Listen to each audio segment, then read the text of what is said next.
Being born as a prince in the British royal family means you're automatically set up for a life of wealth. But does leaving the royals mean that Prince Harry is now strapped for cash? Stay to the end of this video and we'll reveal just how much the controversial prince is reportedly earning now since abdicating his position.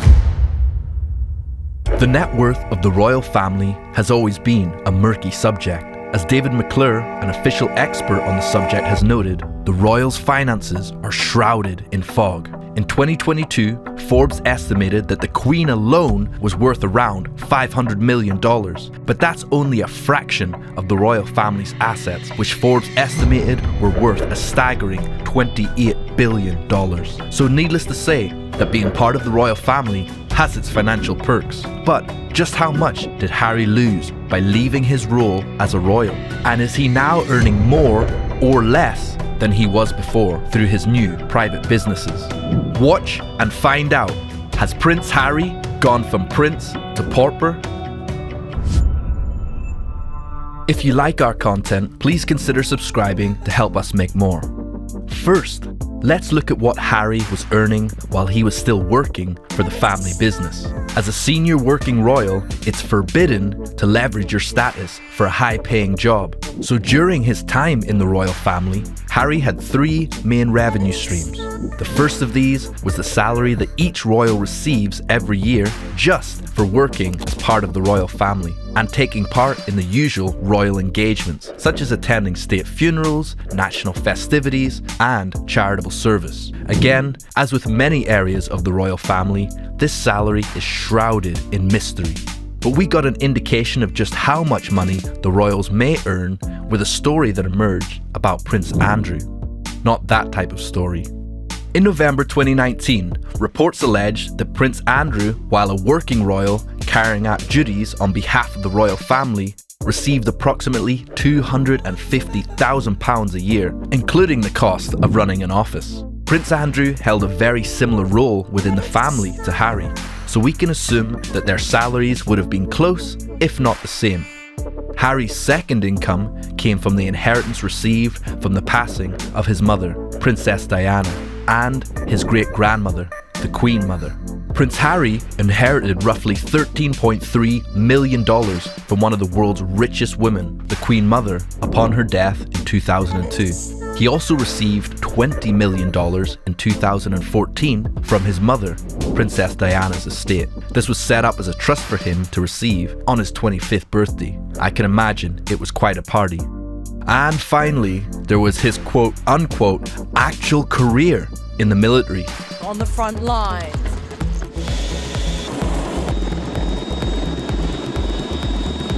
Where he was an Apache helicopter pilot. When he joined his post in the military in 2005, he reportedly began receiving an annual salary of $50,000 per year, and it's believed he accumulated around $500,000 from his career before leaving the army in 2015.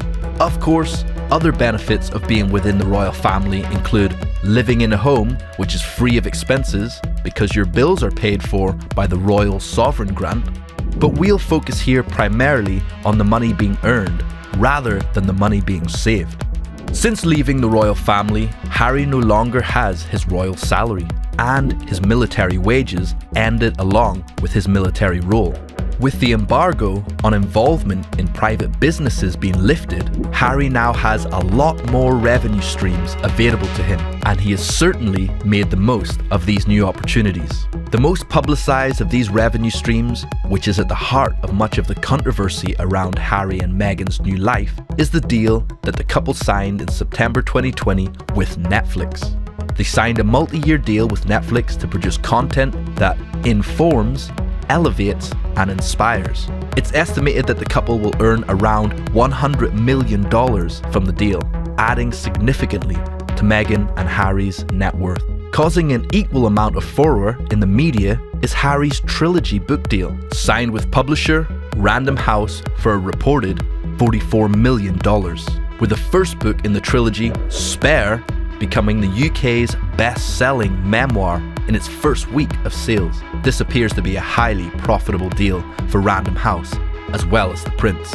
On top of the Netflix and the book deals, the former Duke and Duchess of Sussex also have a multi-year $25 million deal with Spotify for podcast content under their Archwell Audio banner. Again, this seems to be working incredibly well for Spotify, as Meghan's podcast Archetypes is consistently among the most listened to podcasts on Spotify in the United States, regularly beating the hugely popular Joe Rogan Experience. Holy. Aside from these various media deals, Harry is also involved in the higher management of some pretty large companies. He's the Chief Impact Officer at BetterUp, a professional coaching company, and he's also a corporate partner of Ethic, a US fintech asset manager. Both companies have declined to comment how much they are paying the prince to be a part of their setup, but in companies of this size, it's likely to be at least a six-figure salary in each role. Furthermore, Harry is a public speaker signed with the Harry Walker Agency, an agency which boasts Barack Obama, Hillary Clinton, and Oprah Winfrey among its clients. Their exact fees aren't listed, but the agency secures speaking fees of around $250,000 for the Clintons and $400,000 for the Obamas. So Harry will certainly be receiving a tidy sum for each speaking engagement he does. With all of Harry's new ventures taken into account, that's a massive $169 million that he's reported to have earned since leaving his royal post just 2 years ago. Compare this to the approximate $43.5 million that he reportedly received from his role in the royal family in the 18 years prior to this. He has certainly benefited financially from the move into private life. And this is just taking into account the current revenue streams that Harry has created since leaving his role. If the success of the deals so far is anything to go by, they certainly won't be his last, and he's definitely no pauper. If only we were all born princes. For more incredible financial stories like this one about the financial demise of Kanye West, click the logo and subscribe.